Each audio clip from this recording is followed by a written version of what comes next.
Assalamu alaikum and hello everyone. This is Amreen Zubair and you are watching Amreen's Learning World.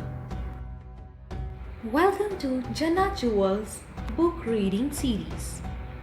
In my last video, I have introduced Jannah Jewel's book 3, Bravery in Baghdad.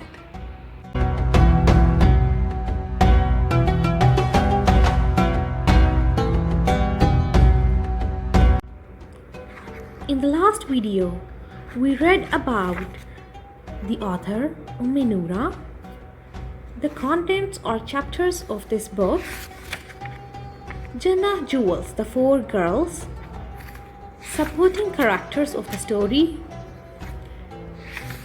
Artifact 3, a letter from the author, and now we will start reading this book from the prologue first.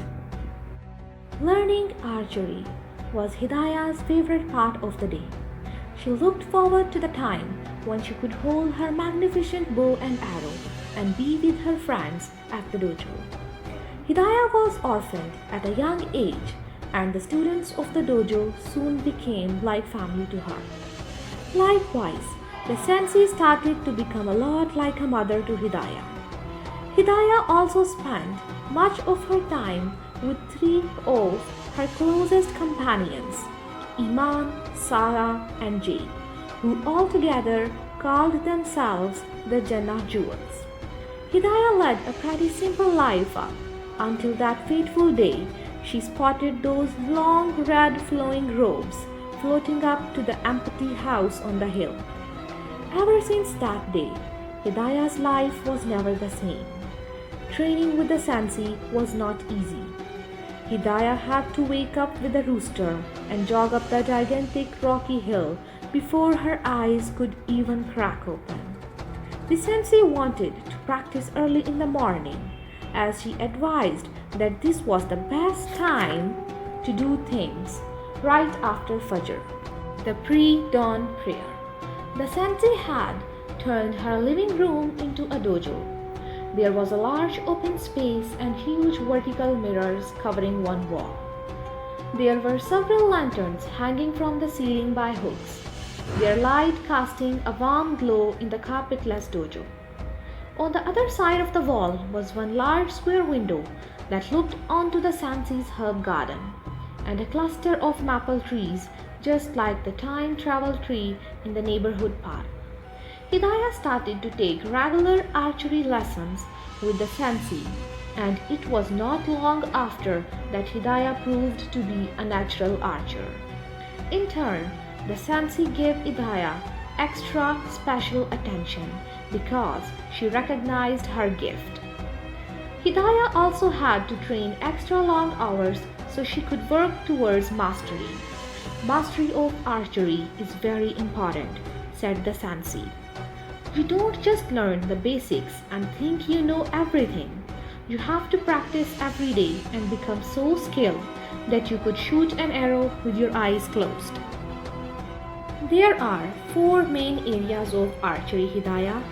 Of course, there is the physical part. You have to train your muscles to hold the bow. It is heavier than you think. In the second area of archery, you have to train yourself to still your mind because you are worried often. How can I not be sensei? The state of the world is in chaos and we need to peace to quickly return. The peaceful archer passed away and has left this enormous task upon my shoulders, said Hidayah. Precisely why you need to practice deep breathing too, said the sensei. Then there is the spiritual part of the archery training, which means you need to serve others. Everyone was given a special role in the dojo to help them understand the importance of giving to others before oneself. Some students tended to the garden, some swept the floors, some lit the lanterns, and some worked in the dojo's library. All of the roles were significant, each teaching a certain lesson to the student. Hidayah's service to others was learning to make and serve brilliant mint green tea for all the people who came to the dojo. There was much wisdom to be learned in making green tea, her sensei said, and even more wisdom to be gained through serving it to others. The final part of the archery training is to keep a strong connection with God and His messenger, peace and blessings be upon him at all times, said the sensei. This was probably the part of the training that was the most difficult for Hidayah. She had to have a clear heart and remember her roots often. Or else, Sensei would seem like she was talking in riddles when she would share her wisdom, and sometimes Hidayah didn't understand her teacher at all. It's not about hitting the target, it's about your aim and your heart, said the sensei. So you don't want me to hit the target? Hit the target with your heart. You mean I don't use my arrows? You are the target and the arrow. What? How can I be the target and the arrow? The sensei wouldn't talk much about where she came from, her family, or why she seemed to live alone. In time, things will reveal themselves to you. Sabr, Hidayah, sabr, the sensei would say. Hidayah kept asking the sensei questions anyway, to which he received answers in silence or in smiles. Never did the sensei show any agitation at the questions being asked. She was always patient, always ready to listen. Hidayah sat in the window bench that looked out on Sensei's herb garden. She watched her friends who were busy weeding and tending the soil. She closed her eyes and rested her head against the wall. She let herself be taken back into an earlier memory she kept close to her heart. It was morning and Hidayah woke up early and jogged up the hill to meet her sensei. Little did she know it would be a day she would never forget. Hidayah entered the dojo and joined the other students already there. Sitting on their knees with their legs beneath them, they sat motionless, while the sensei began reciting the opening chapter of the Quran, the Fatiha.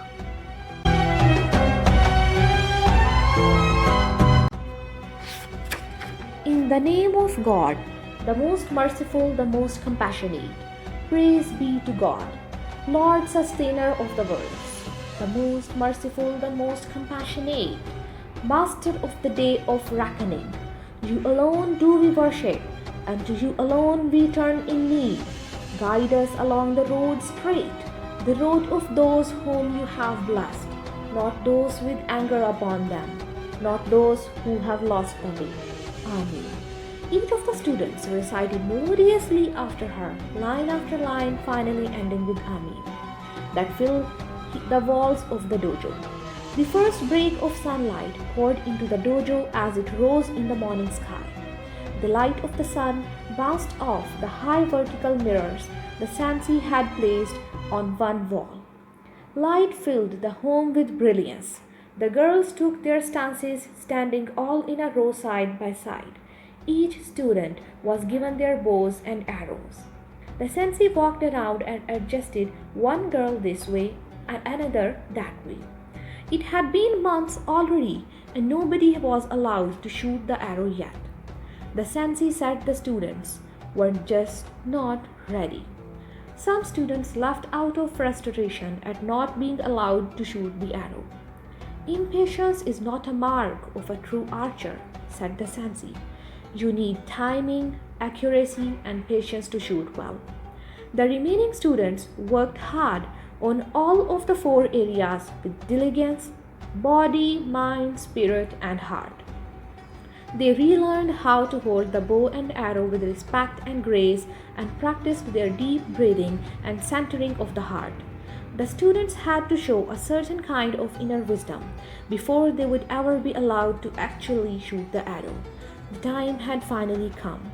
Hidayah walked into the kitchen during break time and immediately started to make the brilliant mint green tea.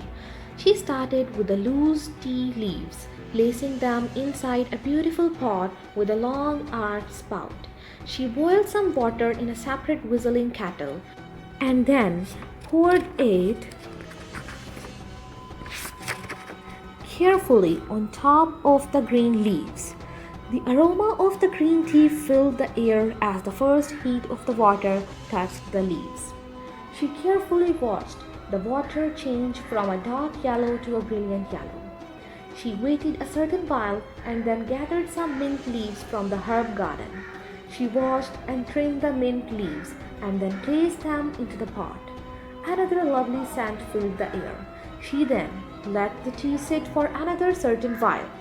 Then she placed a spoon of honey into each clear glass, just the way her Sansi had taught her.